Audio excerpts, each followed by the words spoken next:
حضرت محترم اللہ تعالیٰ نے ولیوں کو بڑی ہی شان و شوقت سے نوازا ہے، کرامات سے نوازا ہے، کمالات سے نوازا ہے، یعنی کہ ہر اس چیز سے نوازا ہے جس کو جو چیزیں معمولی انسان کو نہیں پہنچتی ہے۔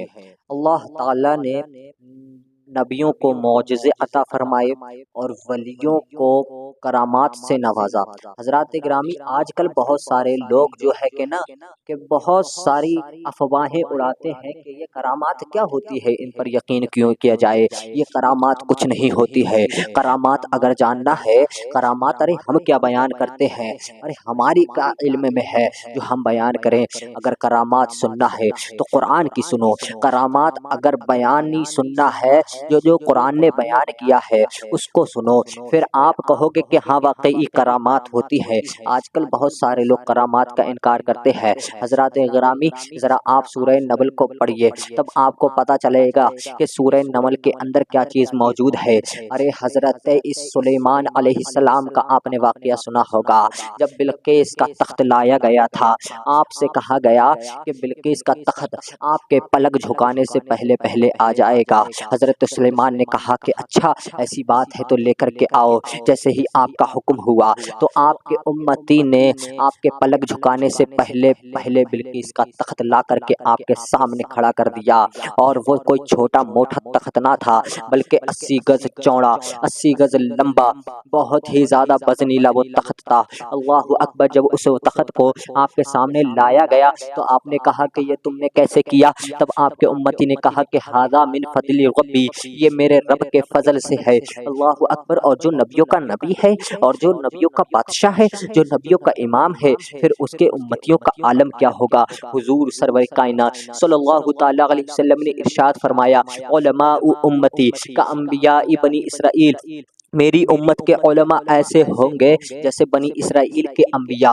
تو حضرت غوث اعظم کا مرتبہ کیا ہوگا؟ یہ حضرت غوث اعظم کے لیے ہی تو فرمایا گیا ہے، یہ حضرت خواجہ غریب نواز کے لیے ہی تو فرمایا گیا ہے، یہ صبر پاک کلیری کے لیے ہی تو فرمایا گیا ہے، یہ کچھوشا شریف والے آقا کے لیے ہی تو فرمایا گیا ہے، یہ حضور اعلیٰ حضرت عظیم البرکت امام اہل سنت کے لیے ہی فرمایا گیا ہے، یہ مفتی اعظم ہند کے لیے فرمایا گیا ہے، یہ حضور تاج الشریعہ علیہ الرحمہ کے لیے فرمایا گیا ہے۔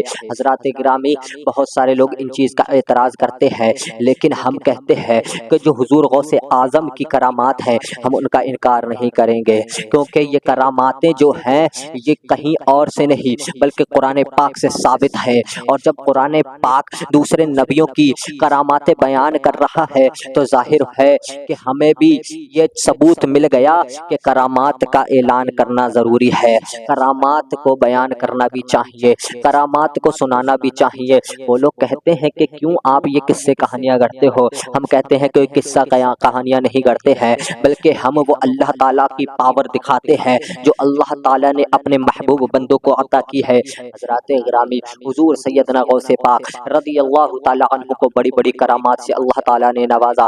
آپ نے سنا ہوگا کہ ایک ڈوبی ہوئی کشتی کا واقعہ، وہ واقعہ بڑا ہی زیادہ مشہور ہے، معروف ہے، اور وہ ہر کہیں سنا جاتا ہے، علماء اکرام اس کو بہت بیان کرتے ہیں۔ آج میں بھی اپنی زبانی بیان کرنے کی کوشش کروں گا، ذرا توجہ چاہتا ہوں۔ حضرات گرامی، اللہ تعالیٰ نے نبیوں کو تو کس سے نوازا ہے؟ معجزے سے، اور ولیوں کو کس سے نوازا ہے؟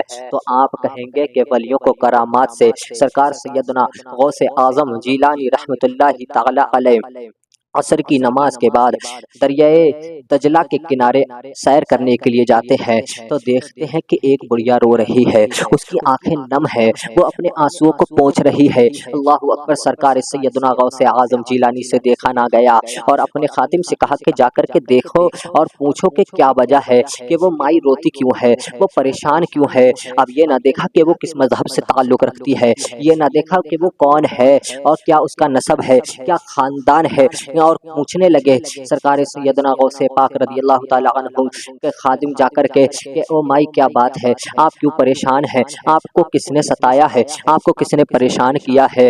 تو مائی نے کہا، اس عورت نے کہا، اس بڑھیا نے کہا کہ تم کون ہوتے ہو میرے غم کو پوچھنے والے؟ آخر تم کون ہو؟ تم یہاں سے چلے جاؤ، تم میرے غم کو دور نہ کر سکو گے۔ پھر سرکار سیدنا غوث پاک سے رکا نہ گیا۔ سرکار سیدنا غوث پاک ہمارے آقا سرکار سیدنا غوث پاک رحمت اللہ تعالی علیہ، دیکھیے ذرا کتنے بڑے کریم ہیں، کتنے بڑے آپ سخی ہیں، آپ خود جاتے ہیں اور پوچھتے ہیں او مائی ذرا یہ تو بتا تجھے کس غم نے ستایا ہے، کیا کسی نے تجھے مارا ہے، کیا کسی نے تجھے پریشان کیا ہے، آخر وجہ کیا ہے، او مائی ذرا مجھے بتا تو صحیح۔ تو کہنے لگی کہ میں تجھے کیسے کر کے بتاؤں بیٹا کہ میرا کیا حال ہے، اور میں تجھے بتا کر کے کیا کروں گی، مجھے کوئی بھی نفع حاصل نہ ہوگا کیونکہ میں یہ بیان تجھ سے نہیں کر سکتی۔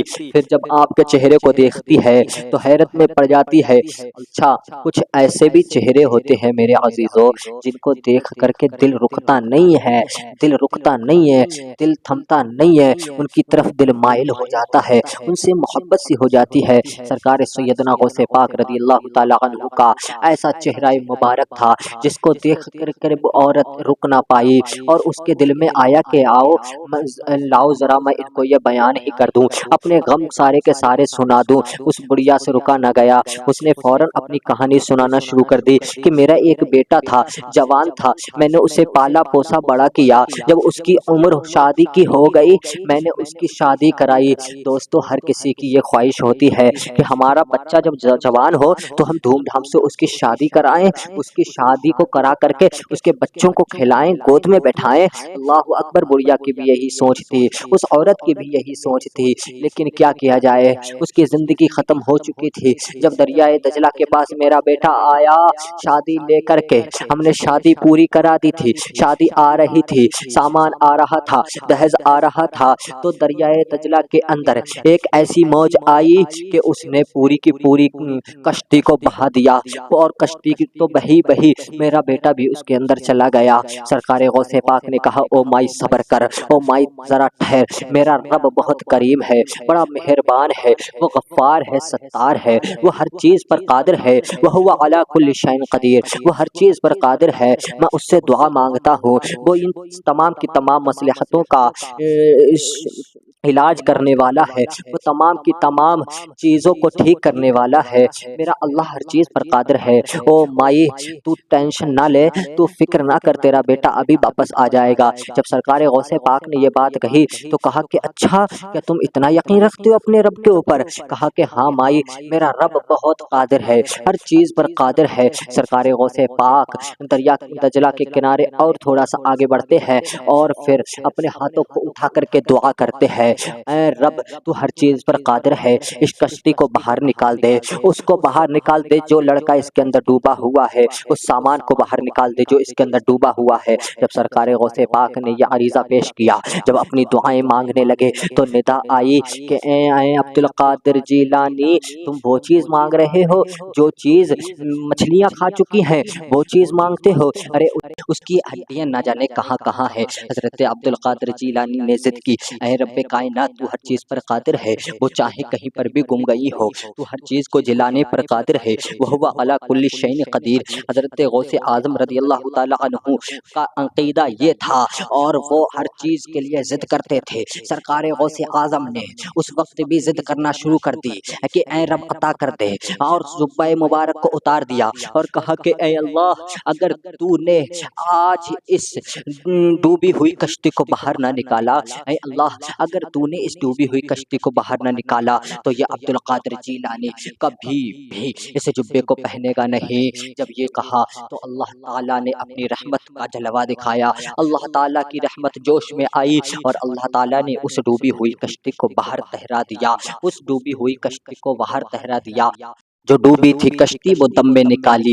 تمہیں ایسی قدرت ملی غوث اعظم، سرکار سیدنا غوث اعظم رضی اللہ تعالی عنہ کا وہ مرتبہ ہے، واہ کیا مرتبہ اے غوث ہے والا تیرا، اونچے اونچوں کے سروں سے قدم